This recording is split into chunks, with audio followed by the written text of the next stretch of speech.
Americans love scenery. We want to see it all, from one coast to the next, Mount Rushmore down to the Everglades. So hop into a Chevy Malibu and take the scenic route. It's the car you knew America could build. There's a place where people count on friendships they can trace back generations, where they can count on the same stool at the coffee shop waiting for them every morning. This place is called Glen Ellen, and you can find it in every bottle of Glen Ellen wine. This is craft brewed Herman Joseph's, the smoothest, easiest drinking specialty beer in the entire solar system.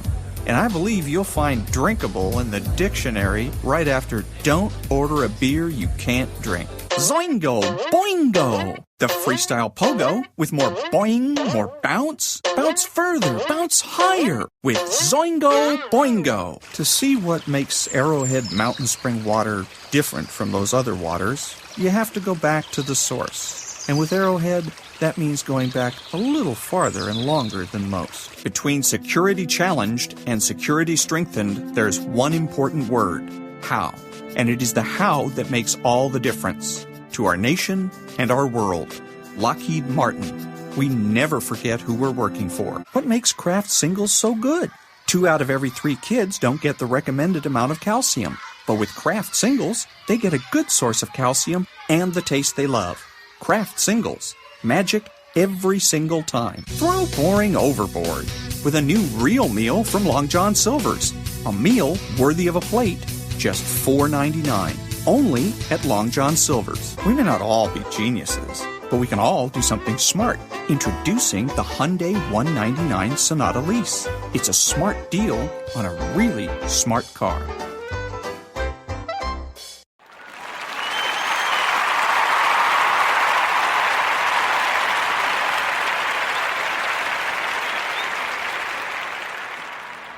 I was in a marvelous room with another fellow who said to there was a very cold-looking nurse, very stern, and he said to her, she said, "Well, what are you going to have for breakfast?" And he said, "Could I have some orange juice? But you know the little cups they use for the urine specimen? Could you empty one of those out and put the orange juice in that cup?" He says, "'Cause when I like to smell a little urine," and she's looking at him. He says, "And could you let me have 2 eggs? I like them runny. Like, put them on the grill maybe for 4, maybe 3 seconds the most. Don't use butter. Use Crisco. Or if you have some Pennzoil."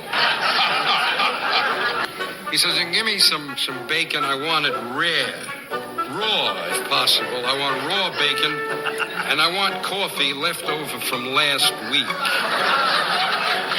She says, "What are you talking about? I can't serve you a breakfast like that." He says, "Well, you did yesterday." I was in a... Good morning. It's Friday, Parenting Friday, August the 8th, and this is The True Conservative. Welcome to all the butchers, bakers, and candlestick makers out there. I'm Ron, your host, and the only true conservative in the United States today. So today, after the Serenity Prayer and the patriotic song of the day, we will have Varney and Company, motivation, meditation, and the collapse of parenting. All that and more when I get back.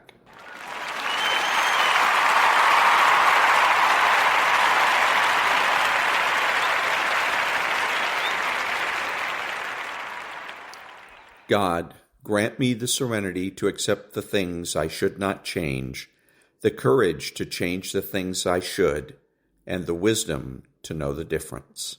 Amen.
Thank you, Varney and Company. And to you. Varney and Company picks it up. Ashley Webster in for Stu this morning. Ashley, take it away. Thank you very much. Good morning, Maria. Good morning, everyone. Yes, I'm Ashley Webster in for Stu today. And as always, we have a lot to go at this morning. Let's start here. President Trump announcing Stephen Millen, chair of the Council of Economic Advisors, will be serving the vacated seat at the Federal Reserve Board of Governors, and he'll serve until January. Just a small, short stint. Fox, meantime, confirming that officials are tentatively planning for a Trump-Putin summit at the end of next week. The location still up in the air. Hungary, Switzerland, Rome, and the UAE are all in the mix, apparently. And when asked about his ceasefire deadline, Trump says, well, we're going to see what he has to say, but then added he is so far very disappointed. Let's take a look at the markets this morning. Not that disappointing, inching higher, but very modestly so. The Dow up 77 points right now after losing more than 200 in yesterday's session. S&P and NASDAQ slightly higher. Let's take a look at the 10-year Treasury yield. It's been floating around 4.27%, basically flat. Let's take a look at the 2 years, see what's going on there. That also essentially flat at 3.76%. And what about Bitcoin in all of this? Bitcoin down slightly, $765 at 116,577. Still impressive. No, what about gold? Talking about impressive, hitting a record high overnight after it was reported that the U.S. would put tariffs on imports of gold bars. Gold up $29 at 34.82. Meantime, on the show today, a federal judge has just blocked expansion plans for the controversial detention facility in Florida, better known as Alligator Alcatraz. We'll get into that. Senior advisor Anita Dunn shared former President Biden's inner circle decided he shouldn't take a cognitive test, believing it wouldn't bring any political advantage. We'll get into that. Attorney General Pam Bondi is now offering a $50 million reward to anyone who can provide information leading to the arrest of Venezuelan President Nicolas Maduro, the administration accusing Maduro of aiding drug cartels and street gangs. And yep, deadline day. Texas Democrats must return to the state capitol in Austin today or face consequences after they fled to boycott a redistricting vote. Will they show up? We'll find out. Varney and Company is about to begin. And that was Stu Varney, who didn't bother to show up today. And if he's going to take every Friday off, then why doesn't he just go ahead and retire? Nonprofit news now.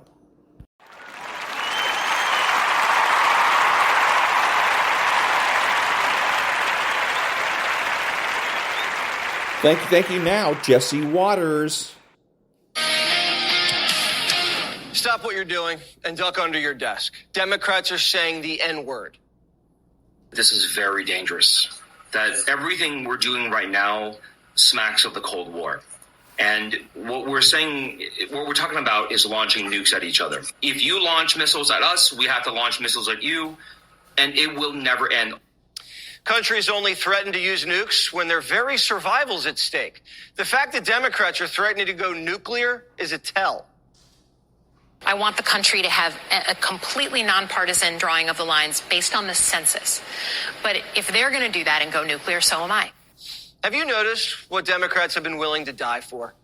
Trump basically banned windmills. No reaction. Remember global warming was going to end the world?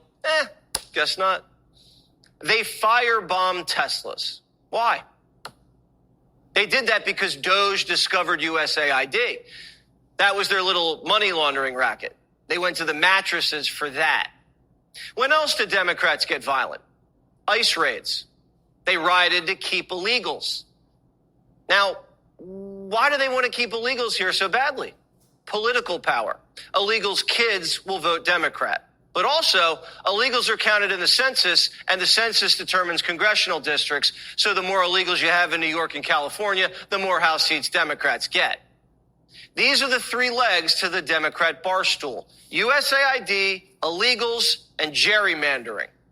We are in a fight for democracy, a fight for our democratic lives. And I think that if the Republicans can have their will in these deep red states, the Democratic states have to step up. We have to have a national fight about this. Now, do you see why them losing a few House seats in Texas turned into a national fight? Now do you see why they're dropping the N-word? Barack Obama has been very quiet, but he came out with a blistering attack on Texas. Barry knows. The Raging Cajun is taking this so seriously that he's threatening to colonize an island. If the Democrats win the presidency, the Senate, and the House in 2028, which is not impossible, they are just going to have to unilaterally add Puerto Rico and the District of Columbia states, and they may have to expand the court to 13 members. If you want to save democracy, I think you got to do all of those things. Pack the court, add 2 Democrat states, 52 stars on the flag. Why? Just because Texas is redrawing some lines?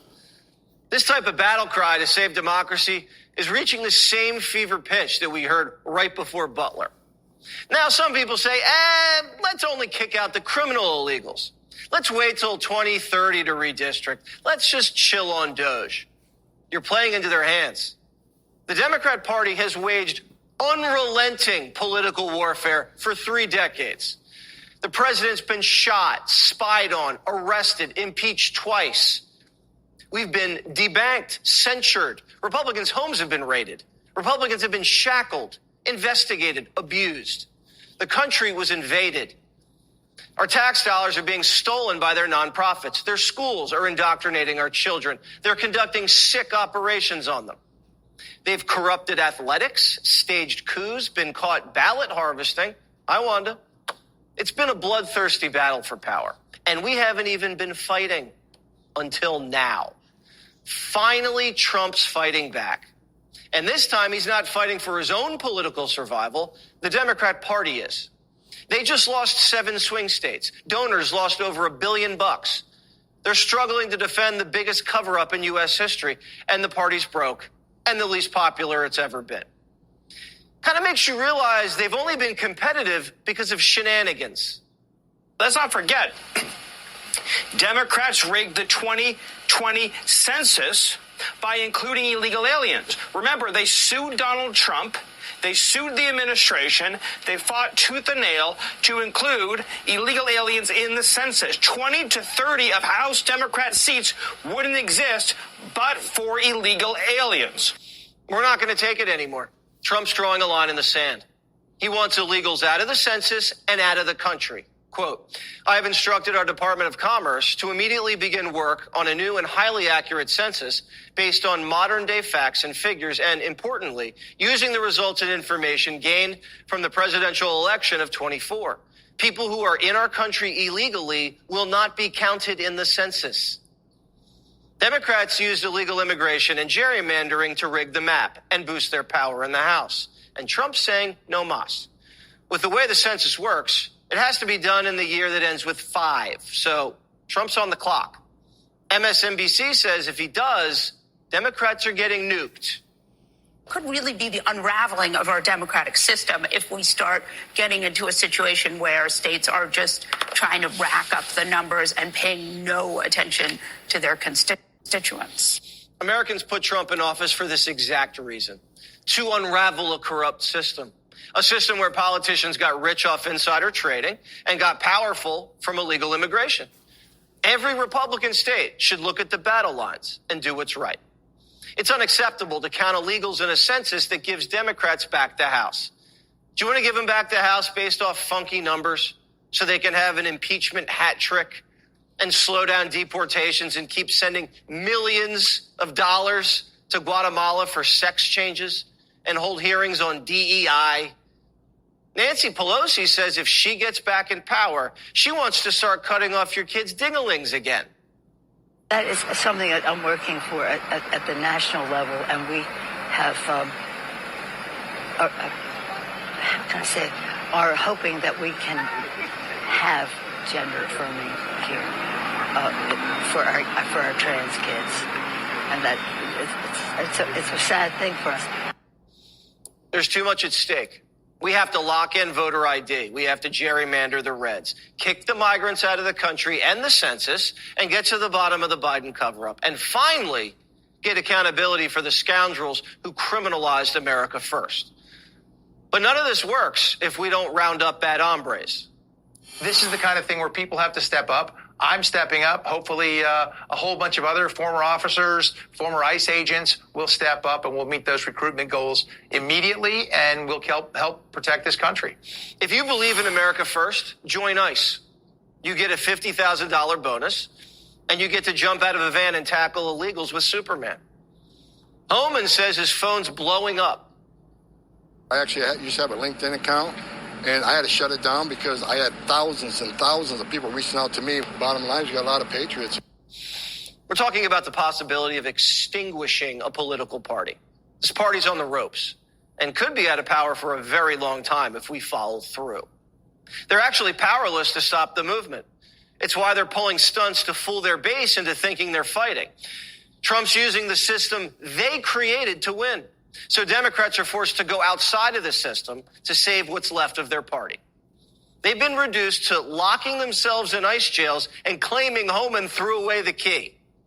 We were greeted by a masked agent who refused to give us his name, who refused to show his face, and who proceeded to lock the door, keeping us, in essence, incarcerated here because we cannot go in or out. We have a new hoax alert. Hoax alert. New hoax alert. New hoax alert. New hoax alert.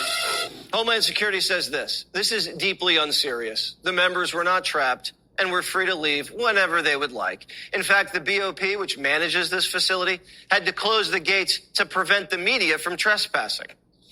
In L.A., Mayor Karen Bass, still being a Karen, she says Los Angeles is disappearing. When one breadwinner, one wage earner is gone and disappears, when that is taken away from you, that just doesn't destabilize a family. That destabilizes a neighborhood. But we are not going to allow this administration to destabilize our great city. Bass claimed ICE raids were shutting down car washes, remember? But Johnny pulled up and got a deluxe. The mayor says nobody's getting their car washed because of ICE. Well, we're at a car wash. It's packed. So what are we going to do? We're getting our car washed. How busy has it been? Yeah, every day. All day, busy. Even though illegals are on the run, L.A. is still running. Karen's just in a tizzy because her political power is disappearing. But nothing's stopping Homan. He's like a bloodhound on the trail. South Park gets it.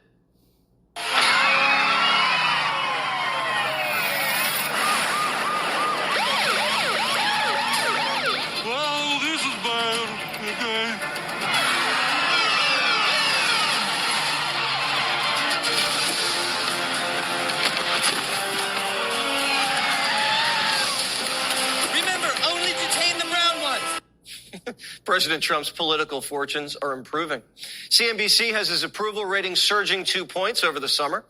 The country backs what he's doing on immigration, and economic optimism is up. If you voted for Donald Trump, this is exactly, almost to the letter, what you wanted. Element after element, he delivered exactly what he said he was going to do, and that's why his own voters believe that this has been an incredibly successful presidency. We're 200 days in. Imagine what could be accomplished over the next 200 days if we keep this pace. We already have a big, beautiful rose garden patio. Now the women's high heels won't be sloshing around in the dirt. Happy wife, happy life. See what I mean? Anything's possible. We just have to be Nike and just do it. Click here to... And that was Jessie Watters. Back in a minute.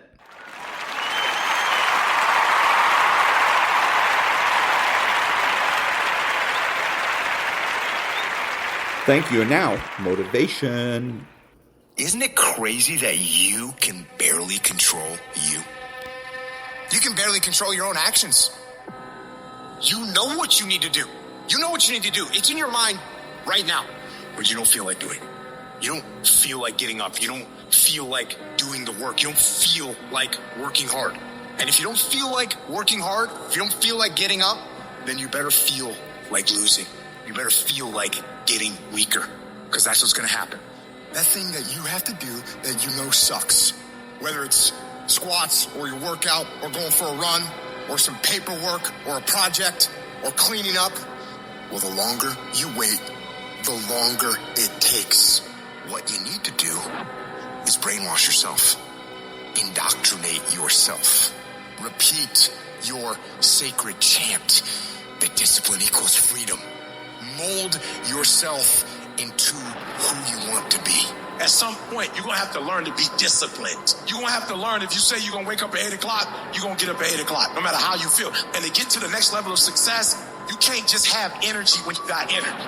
You got to wake up every day and you got to go get it. Why? Because if you don't hunt, you don't eat. If another human can tell you to get up and go to work and do what you're supposed to do, be the human. You be that human. If you need somebody to tell you you need to lose 100 pounds, be your own voice to tell yourself you need to. Because if you don't have personal discipline, you'll never get to the next level. The next level is not something that's far away. When you got tasks and you got little issues going on and you got little problems and you got time and you got all these things that are aligning against you and they're not allowing you to go forward and do what you need to do, it's real simple. Don't allow them to. Just don't allow it. Just go.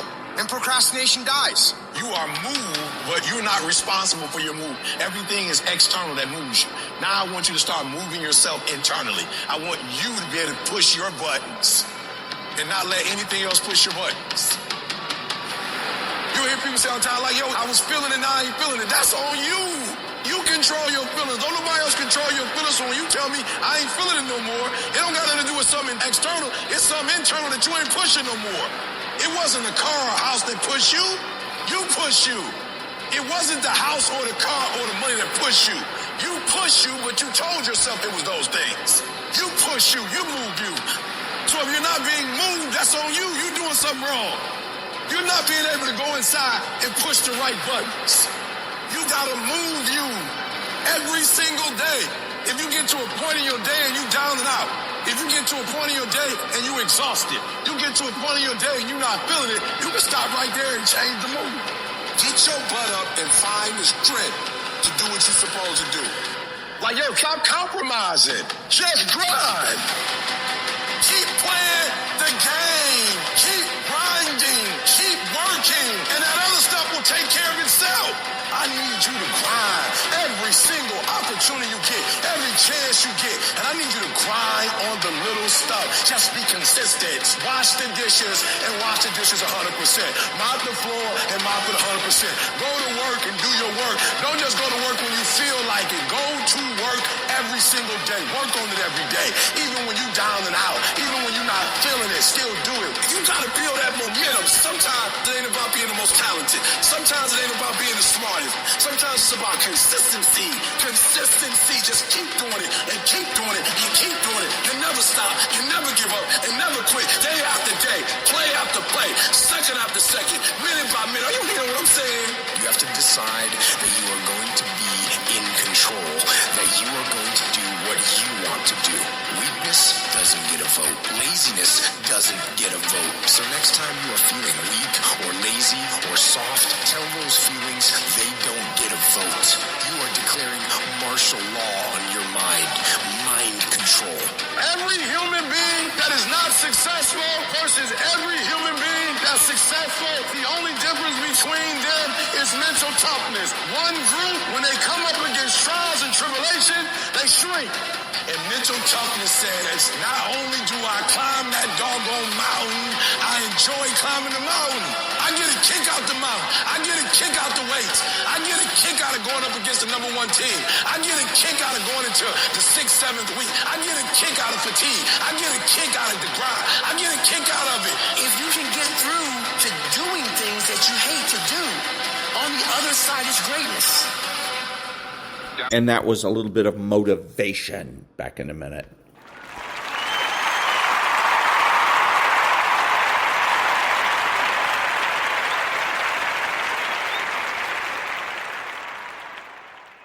Thank you. Now a little bit of meditation.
And there's a little bit of meditation. Back in a minute.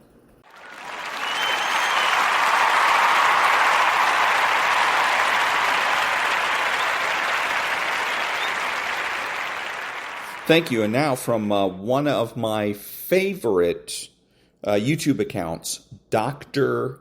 Berg. Why does Ozempic cost $1,500 in the U.S., yet in Canada it's only $147? Just imagine paying $1,500 for something, yet your neighbor gets the exact same thing for $147.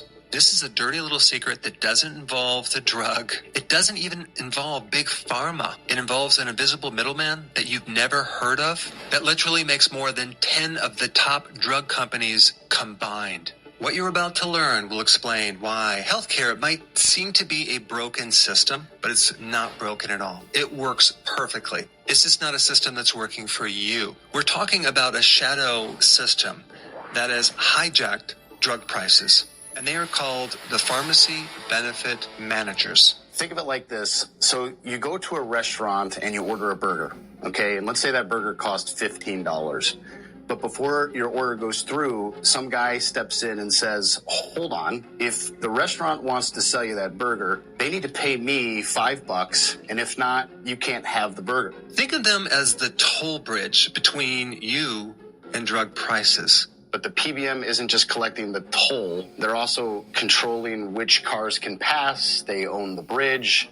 They set the price of gas. They use their contracts to profit off of everyone crossing. On the outside, the pharmacy benefit managers appear to be very helpful. They negotiate lower prices from the manufacturing companies. They also reduce out-of-pocket expenses. And of course, they also handle the complex logistics between employers and insurance companies. So the PBM charges the employer a very high price. It pays the pharmacy a very low price, and it keeps the difference, and that's called spread pricing. Now, that's the apparency, but let's really now get into the reality of what really happens. The drug maker sets a crazy high list price. Let's say, for example, we're talking about insulin, right? The drug companies could potentially charge like $1,000, and this is for a month of insulin. To have to pay out of pocket for a drug that costs $5 to make at the rate that most people have to pay is absurd. Out of that $1,000, it could be anywhere between $300 and $600 for this PBM game. They decide what drugs your plan covers. They decide how much you'll pay out of pocket. They decide which pharmacy you can use and when or if you get your medication. They'll often deny cheaper or better options if they don't generate a big enough rebate from that. They can actually force you to fill your meds at their own mail-order pharmacy for more profit. So you can see they have a lot of control over what's covered, what's not covered. The drug companies have to give them a rebate, just to get that specific type of insulin on the list that the insurance companies will cover. If you want your drug covered, give us a big rebate. So the drug maker has to raise the list price to afford that. The PBM gets to keep that rebate, and they never show it to the employer or the patient, and then they promote that particular drug. It's not necessarily because it's better, it's just because it paid better. Drug companies get paid, the PBM gets a massive, massive kickback. The actual pharmacy doesn't get that much. Just as a side note, before we get more into this, recently the FTC, Federal Trade Commission, sued the largest three PBMs. The FTC accuses these three companies for artificially inflating insulin prices, investigating their rebate system. There were marked up specialty drugs for cancer, HIV, and other conditions by over $7.3 billion. One of the companies actually countersued the FTC over false and defamatory statements. What's even more wild is these pharmacy benefit managers also own the insurance companies. But now it gets even more interesting, because the PBMs own the pharmacies. Caremark owns CVS. Express Scripts owns a home delivery pharmacy. RX owns Optum Home Delivery Pharmacy, so they can ship directly to your house. Control of 80% of all the medications in the U.S. comes from three of the biggest PBMs. In reality, the PBMs are not just the middleman. Since they've merged with the insurance companies and the pharmacies, now they're the actual gatekeepers of medicine. I mean, what's really bizarre is I had no idea of this until recently. I thought it was mainly just Big Pharma. I had no knowledge of why these medications are so darn expensive in the U.S., not other countries. The more we shine a light on this, the more transparency we get, the more we can do something about it. You can't do anything about something if you don't even know it exists. It's a big problem even as it stands today, but as it's been receiving so much noise and so much fight through the political spectrum, it's getting a voice. And so the more a drug gets singled out, the more that they all start to kind of get concerned, and they start to slowly lower their price points and get lower and lower. But there have been instances where many cases where people have had to walk away from their drug because they couldn't afford it at the pharmacy. If we just look at insulin, Canadians can get it for $18 compared to $1,000 in the U.S. Insane. And I'm talking about when you don't have insurance. And it's interesting, in Canada, the government negotiates the prices. There is no PBM there. These PBMs don't exist in other countries. And the other countries force the best possible price in their particular country. They have mandates behind that. Here, we don't have any mandates behind best possible pricing. Outside of the recent favored nations executive order that Trump just passed, now the executive order calls for us to be able to match the lowest price of a competing nation. This is a big deal. This is exciting, and we're all kind of bated breath right now to see this play out. At the end of the day, our country sets the trend for quality research and development. Our country is the one that comes out with some of the brightest, biggest brand name drugs out there. And then other countries get the benefit of our research and development, and then we pay 3, 4, 5 times more for that drug that we brought to market. Now that you know more about this medication scheme as a part of the healthcare problem, there's another scheme, or shall I say scam, that you must know about if you want long-term health. And I put that video up right here. Check it out. And that was Dr. Berg, one of my favorite accounts on YouTube. Back in a minute.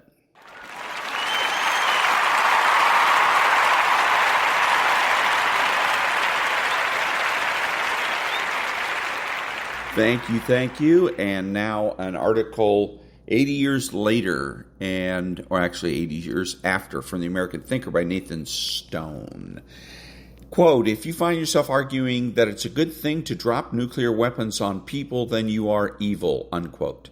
Thus spake Tucker Carlson last year on Joe Rogan's podcast after the Daily Wire's Jeremy Boring claimed on Twitter that people who condemn the dropping of the bombs and describe the United States as evil for doing so hate their country. Boring and Carlson were replaying an argument that's been on loop ever since the 60s. Was Truman's decision to drop the bombs justified? As a historical debate, there will probably never be an end to it. History is an argument forever and ever, words without end. Amen. And it doesn't matter how asinine or crazy some of the so-called theories are. Arthur Schlesinger Jr. accurately described a people's history of the United States as a deranged fairy tale, but that hasn't stopped it from becoming a classroom textbook still in use today.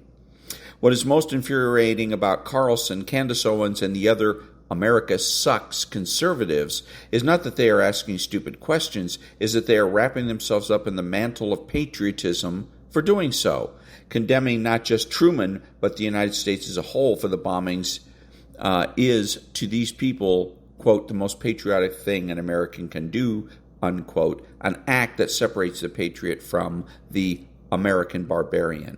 It's the mirror image of the left describing the burning of American flags, or Minneapolis, as the highest form of patriotism. It's all baloney. And on the 80th anniversary of the atomic bombing of Hiroshima and Nagasaki, all American patriots not only need to recognize it as baloney, but as unpatriotic oikophobia. The essence of patriotism is loving your country as you would love a parent or a spouse, not simply using her. That's what escorts are for. And just as good men put their mothers and their wives ahead of their own needs and plans, patriotism demands that we put the country ahead of their own needs and plans. Patriotism demands that, Patriotism demands that we put the country ahead of not just our own good, but of our family. The Cavalier poet Richard Lovelace captured this sentiment in his poem To Lucasta on Going to the Wars. The last two lines are a punch in the gut both to Lucasta and us. Let's see here. If poetry isn't butch enough, John Adams described the same sentiment in 1808, telling his friend Dr. Benjamin Rush that, quote, our obligations to our country never cease but with our lives, unquote. These obligations included time, treasure, and blood, the three most precious things a man can sacrifice. These reflections, poetical or not, capture an essential quality of patriotism, its pre-rational nature. What was rational about volunteering to fight in the Civil War? If your country was in Vermont or Connecticut, what did it matter if South Carolina and Louisiana went their own ways? What was rational about fighting the greatest empire of the 18th century with no professional army or navy? No one advances a parliament of syllogisms to metaphysically prove why he loves his mother or his wife, and no one ever should. It's a state of being that simply flows from the fact that you have a mother and you have a wife. You cannot prove first principles, and if you make the attempt, it's a sign that something has already gone horribly wrong. Like the alt-right used to say, if you have to make something illegal, you've already lost the issue. In this way, G.K. Chesterton was totally off the mark when he equated my country right or wrong with my mother drunk or sober. Whether or not your mother is drunk, she's still your mother. Regardless of whether your country does, she's still your country. You belong to her, she belongs to you. If your mother is drunk, you will quietly correct her because you love her. And if your country commits a crime, you will point it out because you love her. But in both cases, you will not act off of a rumor, innuendo, hearsay, or scuttlebutt, but only with facts. And the facts are what Carlson, Owens and Company conveniently ignore when it comes to the dropping of the bombs. If the bombs had been dropped on a Japan that was on the verge of surrendering, Carlson and his patriots would have a leg to stand on. But Japan was not going to surrender. American military had first-hand knowledge of this fact. The decisive homeland battle where Operation Decisive came into play, the Imperial Japanese government drafted all men between 15 and 60 and all women between 17 and 40, a full quarter of the Japanese population. Like only a handful of nations throughout history, the United States has been a force of good throughout the world, not only because we've defeated genuine tyrants, but because of our example of Republican self-government. The bombings of Hiroshima and Nagasaki belong in the former category. Carlson and others may claim to love their country, but when they condemn her and us against the facts of history, the truth is easy to spot. And it would have been better at the end there if he had said, they're wrong. Just come out and say they're wrong. Now, the whole basic issue here is one I've been talking about, and this is all about history. And since the 1970s, and this is what the author fails to remember, is that in the 1970s, the left attacked history. They claimed that history was nothing more than political propaganda, and that history was written by the winners. I've heard a lot of that lately. I've heard a lot of otherwise smart people say history is written by the winners, maybe even Bishop Barron. But wrong. History is written by historians. As long as we go along with this fiction, with this brainwash that history is written by the winners, it undermines everything in our society in one fell swoop. It undermines every subject matter, because every subject matter has a history, whether it's math or English or anything else. It especially undermines religion. What is Christianity if not history? So in here he was, let's see. Let me check this here. Let's see. History is an argument forever and ever, words without end, amen. And it doesn't matter how asinine or crazy some of the so-called theories are. Arthur Schlesinger Jr. accurately described a people's history of the United States as a deranged fairy tale, but hasn't stopped it from becoming a classroom textbook still in use today. That's correct. It was a book by Howard Zinn that he created after the start of this movement to undermine history. Once you're able to convince people, and people just go along stupidly with the idea that history is written by the winners and it is therefore political in nature, then anybody can write a history book. And you end up with these asinine fairy tales. And you end up with this author, Nathan Stone, thinking erroneously that history is just a bunch of words that go on and on forever. Baloney.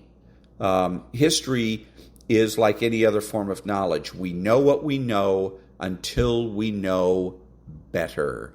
We know with absolute certainty that bombing Hiroshima and Nagasaki was the best thing we could do at the time. And shame on Nathan Stone for missing that. Other than that, it was a pretty decent article. And again, it was from the American Thinker called 80 Years After. Back in a minute.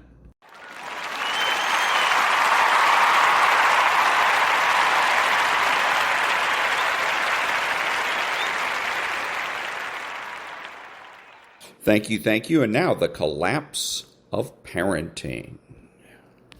Chapter 2. Food. American kids are heavier today than they used to be. The trend started in the 1970s and continued steadily through 2000. Since the mid-2000s, the trend has tapered, but the shape of childhood has changed. In the early 1970s, only 4% of American children 5 to 11 years of age were obese. According to the latest data, 20.7% of American children 5 to 11 years of age are now obese. The proportion of obese kids more than quintupled from 4% to 20.7% over 5 decades. There was a similar rise in the rate of obesity among American adolescents 12 to 19 years of age, from 4.6% in 1970 to 22.2% in the latest survey. And we're talking obese, not merely overweight. Fitness is not the same thing as slenderness, and lack of fitness is not the same thing as obesity. Yes, fat kids tend to be less physically fit than slender kids, but there are plenty of slender kids in the United States who are out of shape. They can't run a quarter mile without huffing and puffing. The most recent studies available show that the average fitness of both girls and boys has declined significantly, regardless of weight. To put it another way, a slender girl or boy today is less physically fit compared with an equally slender girl or boy from 1999, even if their height and weight are identical. American kids are becoming less fit. This is not good news, said Janet Fulton, a lead investigator at the Centers for Disease Control and Prevention, CDC. Her comments were echoed by Dr. Gordon Blackburn, a cardiologist at the Cleveland Clinic. 30 years ago, we would not have expected to see 12-year-olds with symptoms of cardiac disease, Dr. Blackburn said. Now we've had to start a pediatric preventive cardiology clinic. A mom and dad brought their 11-year-old son into the office. The boy had been running around on the playground with his friends when he felt chest tightness and shortness of breath. We did a thorough evaluation, including EKG and chest x-ray. The boy put aside his video game on his iPad so that I could listen to his chest. Everything was normal. I concluded that the cause of his chest tightness and shortness of breath was deconditioning, which is a fancy word for out of shape. The parents wanted me to say that he had exercise-induced asthma, but the boy didn't have exercise-induced asthma or any other kind of asthma. His lungs were clear. He was just an overweight boy who easily became short of breath because he spent more time playing video games than anything else. I see this a lot. What happened over the past 5 decades? In 1974, it was rare to find a child or teenager who was obese or who couldn't run a quarter mile without gasping for breath. Today, it's common. How come? Researchers now generally agree on 3 factors which have driven the rise in obesity and overweight and the decline in fitness among children. 1. What and how kids eat. 2. What kids do. 3. How much kids sleep. Other factors, such as endocrine disruptors, intestinal bacteria, consumption of genetically modified wheat, and antibiotics, may play a role, but there is less consensus regarding those other factors. Let's talk about factors 1, 2, and 3, so you can see the pivotal role played by parental authority, or more precisely, by the abdication of parental authority, and by parents' role confusion in each of these factors. What and how kids eat. I was speaking to parents at Horace Greeley High School in Chappaqua, New York. After my talk, a mother and father told me how they had made a healthy and nutritious supper for their son and daughter. Their kids came home and said, "Yuck, we don't want to eat that. Can we just order pizza?" So Dad sat down at his laptop and placed an order for pizza to be delivered, 1 personal pizza for his son, and a different pizza with different toppings for his daughter. I said to Dad, "Why did you do that? Why didn't you just tell them, this is what's for supper? If you don't like it, you can go to bed hungry." Dad blanched. "We don't believe in using starvation as a means of discipline," he said. "They're not gonna starve," I said. "Look, 50 years ago, if Mom made a healthy and nutritious supper for her kids, and the kids didn't like it, she didn't run out and buy them a pizza. She would say, this is what's for supper. If you don't like it, you can go to bed hungry." When parents are unequivocally in charge, then the parents decide what is for supper, and their kids either eat what is offered or they go hungry. That was the norm in American families as recently as the 1970s. But today, it is the exception. In the 1970s, it was common for parents to say, "No dessert until you eat your broccoli. No snacking between meals." Today, it's less common to find parents who tell kids what's for supper.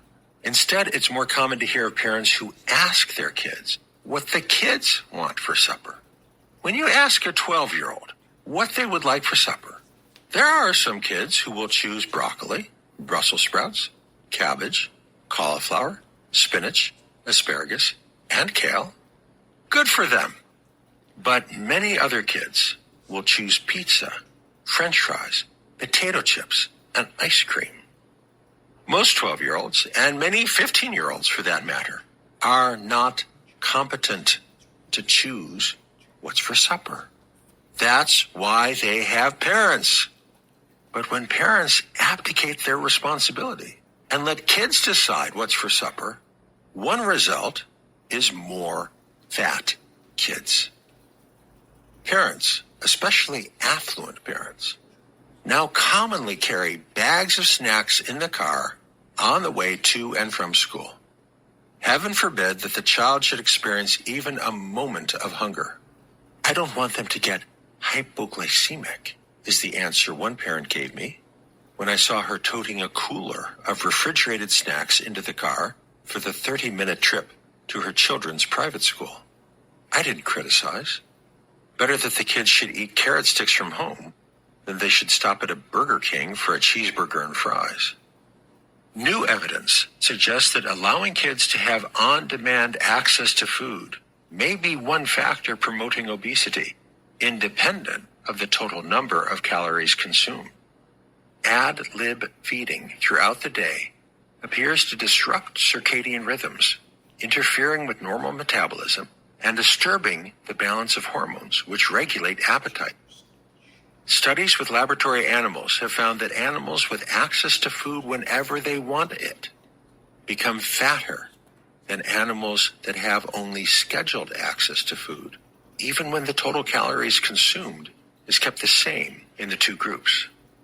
Restricting the amount of time when food is available to 9 or 12 hours out of 24, without restricting calories, improves health and brings weight back to normal. Time-restricted eating didn't just prevent, but also reversed obesity, said Dr. Satchidananda Panda, author of one of the studies on laboratory animals. Anyhow, since when did a few minutes of hunger become unacceptable? When kids have the final say, then the parents must make every effort to ensure that the kids are not uncomfortable, not even for 5 minutes. Hunger, even just for a few minutes on the car ride home from school, is now intolerable. Kids who have never been hungry grow up to be heavier, yet psychologically, they are more fragile. They haven't learned to be master of their own needs. When parents begin to cede control to their kids, food choices often are the first thing to slide. No dessert until you eat your broccoli morphs into, how about if you eat 3 bites of broccoli and then you can have dessert? The command has melted into a request, capped with a bribe. I was at a restaurant where I watched a well-dressed father pleading with his daughter who looked to be about 5 years old. Honey, could you please do me a favor? Could you please just try a bite of your green peas? Kids take such pleadings literally. If this girl does condescend to eat a bite of her green peas, she is likely to believe that she has done her father a favor, and that he now owes her a favor in return. Eat dinner with your kids. Every meal counts. In a survey of 26,078 adolescents from a wide range of backgrounds, urban and rural, affluent and low income, researchers asked each kid, in the last 7 days, how many days have you had a meal with a parent? Kids who had more meals with a parent were less likely to have internalizing problems, such as feeling sad, anxious, or lonely. They were less likely to have externalizing problems, such as fighting, skipping school, or stealing. They were more likely to help others and more likely to report being satisfied with their own life. The difference wasn't just between the kids who had 7 evening meals a week at home with a parent compared with kids who had none. At almost every step, from 0 evening meals a week up to 7 evening meals a week, each extra dinner a child had with at least one parent decreased the risk of internalizing problems, decreased the risk of externalizing problems, increased prosocial behavior, and increased the child's general satisfaction with life. The change was statistically significant at almost every step.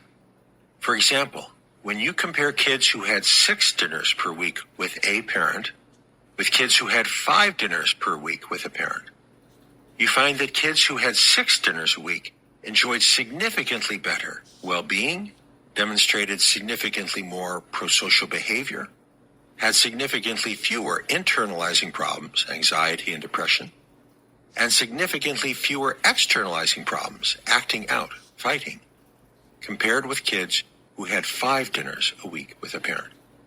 That one extra meal with a parent, the difference between 5 evening meals a week together and 6 evening meals together, makes a difference. In a separate study, researchers found that kids who regularly eat meals with their parents are at lower risk for becoming obese. Multiple studies have shown that kids are more likely to eat healthier foods when they are eating with their parents. American families today are significantly less likely than families in most other developed countries to have a meal together. We have a lot of adolescents who devolved to having all of their meals in their bedroom, says Dr. Ellen Rome, head of the Center for Adolescent Medicine at Cleveland Clinic Children's Hospital in Ohio. It's a significant step away from family connection. Not everybody is convinced of the benefits of family meals. Researchers at Boston University controlled for other variables, such as parents' involvement with their kids, the amount of time kids spent watching television, the parents' level of education, etc. When they factored in all those other variables, they found that family meals no longer predicted outcomes in their sample. I think the Boston University research suggests that parents who eat meals with their kids are more likely to be involved with their kids, less likely to allow their kids to spend 30 hours a week watching TV, etc. In other words, the family meal may be a marker for a constellation of behaviors which collectively predict good outcomes. Behaviors such as limiting the amount of time watching TV or on the internet, parents being involved and engaged with their kids, etc. The bottom line on family meals: a family in which kids often have meals with parents is likely to be a family in which parents still have authority, a family in which parents and family interaction still matter. But just insisting that everybody eat together while the TV is blaring and the kids are texting at the dinner table probably won't accomplish much by itself. We actually have good evidence that when the TV is on during supper time, many of the benefits of a family meal evaporate. Across North America today, both in the United States and in Canada, I find many parents who seem to believe that their kids' participation in sports or dance or some other extracurricular activity is more important than an evening meal with the family sitting around the dinner table. Maybe those parents won't come right out and say it, but those parents act as if those activities are more important than a family meal together. They're scheduling their kids for a computer coding class across town at a time that makes a sit-down family meal at home almost impossible. I think those parents are making a mistake. The family should be a higher priority than the after-school class or the sport. Healthy eating begins with the family eating together, as a family, around a table.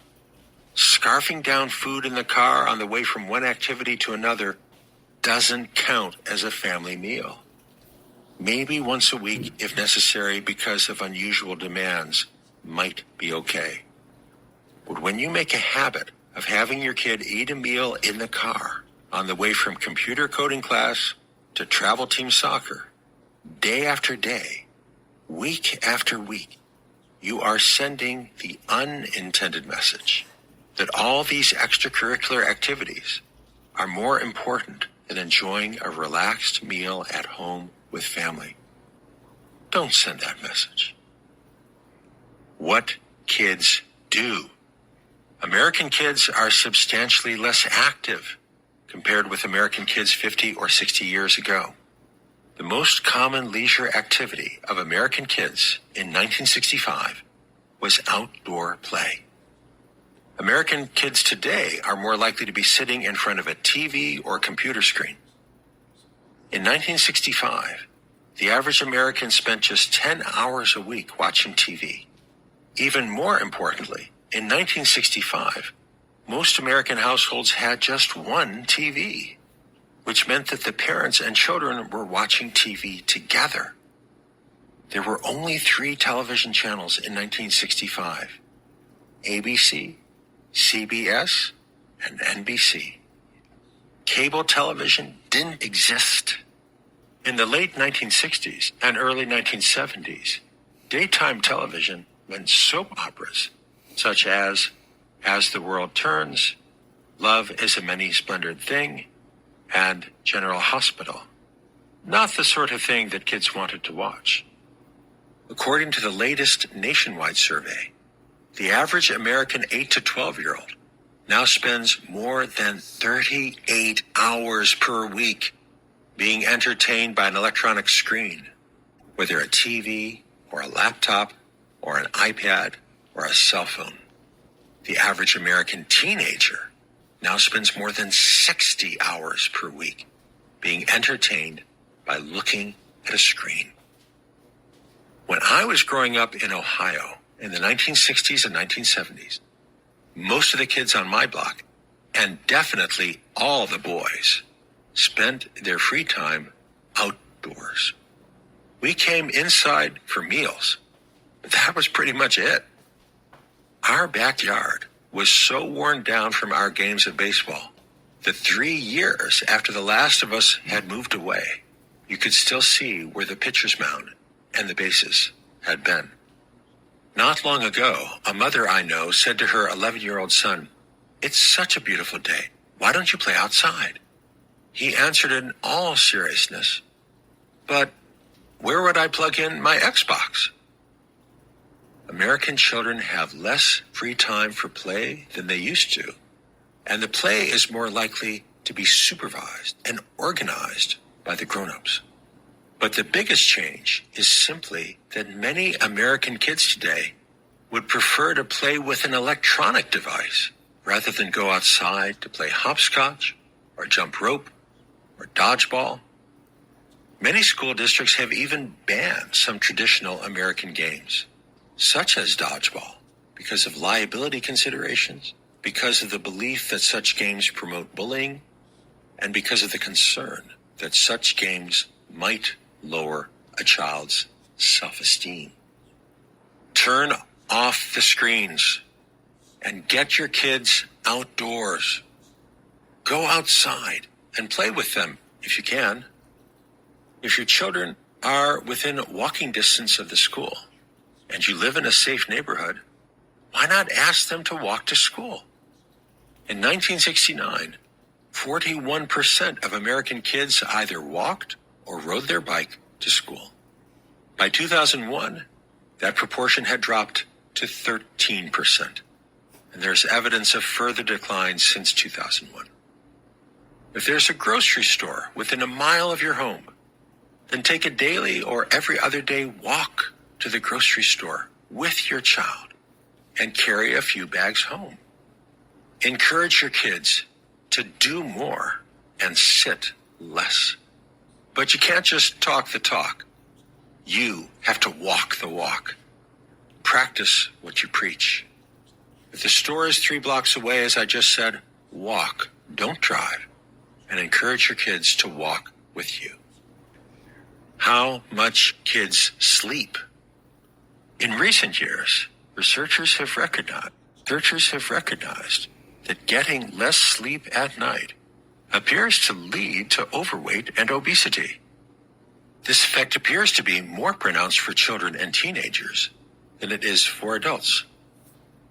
When I first started reading the research on the relationship between sleep deprivation and obesity, it didn't make sense to me. How could sleeping less cause you to gain weight? If you're sleeping less, then presumably you are more active because you aren't sleeping. Almost any activity burns more calories than sleeping does. But it turns out that if kids or grown-ups are sleep deprived, the hormones that regulate appetite get messed up, which confuses our brains in all kinds of bad ways. Your brain starts to say, "I'm so tired. I deserve some potato chips, ice cream, candy, cookies, cake, and I need them right now." It's bad. American kids are not getting the sleep they need. Here's the expert consensus on the amount of sleep children should have. 3 to 5 years of age, 10 to 13 hours per 24 hours. Naps count toward this total. 6 to 12 years of age, 9 to 12 hours per 24 hours. 13 to 18 years, 8 to 10 hours per 24 hours. But most kids aren't getting that much sleep. In every age group, from 6 to 18 years, the average American kid is sleep deprived relative to these guidelines. And the older the kid, the more sleep deprived she or he is likely to be. Among high school seniors, fully 84% are getting less than 8 hours of sleep a night. And American kids today are getting significantly less sleep compared with American kids 20 or 30 years ago. How come? Many researchers now agree that the presence of devices in the bedroom is one factor contributing to sleep deprivation among American kids. If a child or teenager has a TV in their bedroom, or a smartphone, or a video game console, or a laptop, or an iPad, there's a temptation to use those devices rather than go to sleep. There is now good evidence that screens in the bedroom, whether a smartphone or a TV, interfere with sleep, even if the device is turned off. Researchers don't fully understand how the mere presence of a smartphone in the room can interfere with sleep if the device is turned off. Perhaps some part of the brain knows that the phone is there and that the phone could be turned on, and that possibility keeps the mind from relaxing fully. But it's a significant effect. Time spent on social media or playing video games or watching YouTube videos has a more toxic effect on sleep. Reduced sleep time and reduced sleep quality compared to just watching TV, which appears to be less toxic. Other researchers have found that time spent on social media and time spent surfing the web has especially disruptive effects on kids' sleep, making it harder to get to sleep, resulting in less total time sleeping and more awakenings after falling asleep. The benefits of a good night's sleep go beyond a lower risk of obesity. Kids who get more sleep are more likely to be physically active the next day. Kids who get sufficient sleep are sharper in class the next day. Teens who get sufficient sleep are more resilient and less likely to feel down the morning after a stressful day. Adolescents who are sleep deprived are much more likely subsequently to become depressed, and that depression is likely to result in impaired sleep, making it even harder for the depressed teen to get a good night's sleep in a malignant feedback loop. Curiously and counterintuitively, with anxiety, the arrow of causality points in only one direction. Sleep deprivation among teenagers increases the risk of anxiety, but anxiety does not increase the risk of subsequent sleep deprivation. I started leading workshops for children and teenagers back in 2001. My workshops for students are neither sermons nor didactic presentations, but conversations. I ask the kids questions, and I call on those who have their hands raised. Then I ask other kids to respond. What do you guys think about what Tyrone just said? One question I have asked regularly since 2001 is, what's your favorite thing to do in your spare time when you are by yourself with no one watching? One objective of the workshop is to help kids realize that the choice of how you spend your free time is important. It influences the kind of man or woman you will become. From 2001 through about 2012, I heard lots of different answers. But in the years since 2012, one answer has become predominant among American kids, especially middle-income and affluent kids: sleep. American kids are now so busy trying to do so much that the majority of them now appear to be sleep deprived. They are so chronically sleep deprived that their favorite leisure time activity is not music or art or sports or reading, but sleep. That's sad. I have already suggested several ways in which the culture of disrespect results in more fat kids. There is some intriguing evidence that appears to support a direct link. The child who is most disrespectful is also the child who is most likely to become fat. Many studies have now reported just that finding, namely, that children and teenagers who are defiant, disrespectful, and just plain bratty are more likely to become overweight or obese compared with kids who are better behaved. It turns out to be a big effect. In one study, kids who were chronically defiant and disrespectful were about 3 times more likely to become obese compared to kids who were better behaved. The study found that the odds ratio for all kids who misbehaved becoming obese was 2.95. An odds ratio of 3.0 would mean that the kids who misbehaved were exactly 3 times as likely to become obese. When the researchers restricted their analysis to kids who were of normal weight at baseline, the odds ratio increased to 5.23. In other words, normal weight kids who misbehaved were more than 5 times as likely to become obese compared to normal weight kids who did not misbehave. It makes sense. If kids are being defiant or disrespectful and refuse to eat their vegetables, some American parents will let those kids have pizza and French fries for supper. Because those parents are allowing their kids to get away with disrespectful behavior, those parents are unlikely to say, "No dessert until you eat your vegetables." Those parents may find it easier to give the child pizza and ice cream rather than take a stand if the child is prone to misbehave. And the effect will be larger if the child is of normal weight at the beginning of the study. Because if the child is already overweight when the study begins, then there's not as much room to see a big effect. If a child is normal weight and then becomes obese, that's a big effect. Now here's a surprise. This relationship between bad behavior now and obesity later, which has been confirmed in many studies conducted in the United States, may not hold in New Zealand.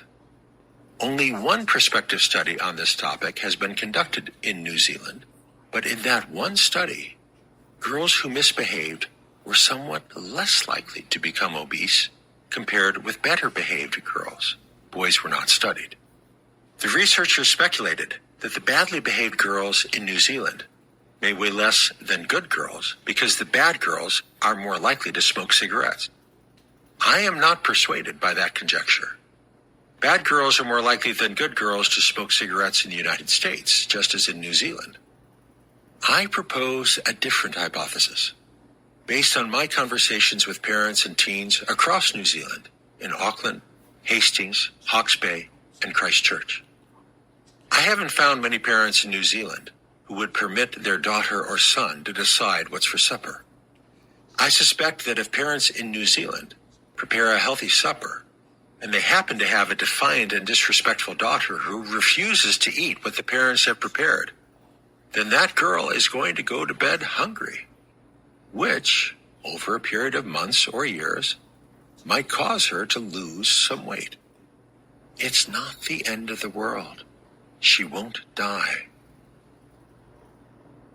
In the second half of the book, we will focus on concrete strategies to build your authority in the context of the contemporary culture of disrespect.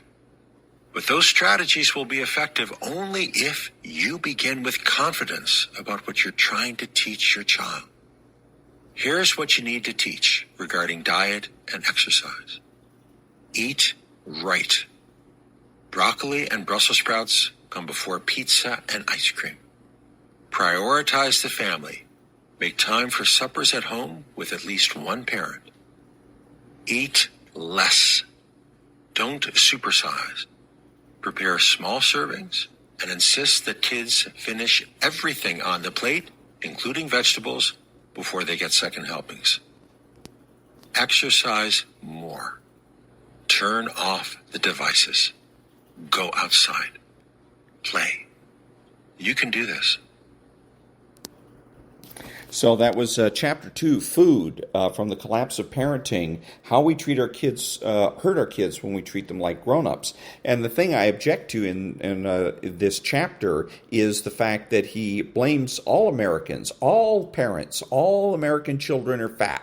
All American parents are screwing up their children by letting them have ice cream, and we know it's crap. I've read you the book called The Sovereign Child. And we know that if they did the study properly and they studied separate groups, have parents that consider themselves conservative and or Republican, and those parents that consider themselves liberal and or Democrat, then the light would go on, and we would find out that it is the vast majority of Democrat parents, the ones that are more likely to raise their children as sovereign, that are the ones who are turning their kids into fat slobs, fat, bratty slobs at that.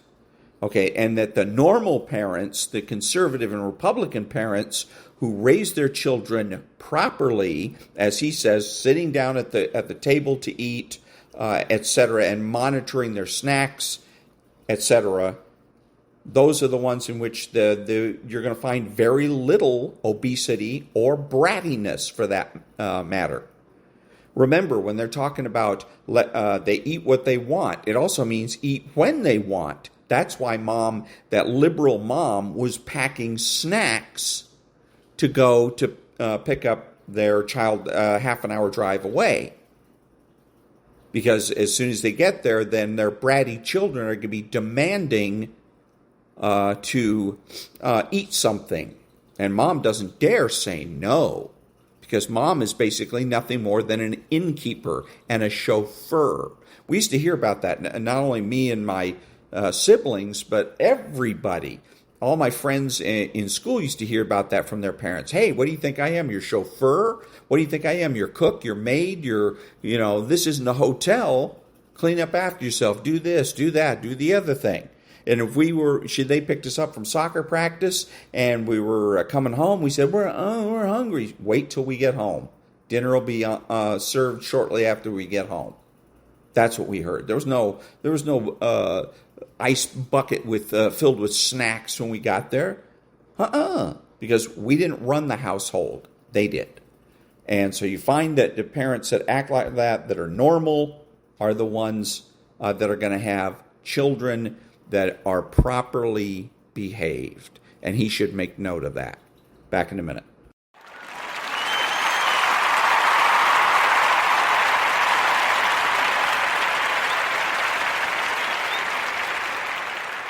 Thank you. This is Ron, your host, the only true conservative in the United States today, bidding adios to all the butchers, bakers, and candlestick makers out there, and reminding you that skepticism is doubtful.